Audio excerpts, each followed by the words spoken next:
Secretary Khyber Pakhtunkhwa Nadeem Aslam Chaudhary ने Swat pre court में वाक़ कदीमी तारीखी बाज़ीरा खंडरात का दौरा किया। Secretary higher education Arshad Khan, deputy commissioner Swat doctor Qasim Ali व मुतलका आला अफसरान इनके हमरा थे।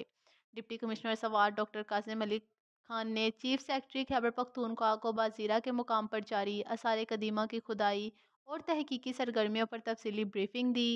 इस मौके पर इजहार ख्याल करते हुए चीफ सेक्रेटरी खैबर पख्तूनख्वा नदीम असलम चौधरी ने कहा कि ब्रिकोट में दुनिया की तारीख के सबसे पुराने आसार दरियाफ्त होना खुद में एक अजूबा है इससे सवात की तारीखी अहमियत का अंदाज़ा लगाया जा सकता है।